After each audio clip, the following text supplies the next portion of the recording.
Praise the lord. నేటి వాగ్దానము: ఓర్పు గొప్ప ద్రోహ కార్యములు జరగకుండా చేయును. ప్రసంగి గ్రంథం 10వ అధ్యాయము 4వ వచనం. ప్రభువు రాక సమీపించుచున్నది గనుక మనము ఓపిక కలిగి మన హృదయములను స్థిరపరచుకోవాలి.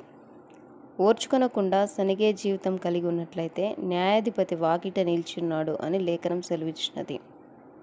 ప్రభువు నామమున బోధించిన ప్రవక్తలను శ్రమానుభవమునకు మాదిరిగా పెట్టుకొనుడి.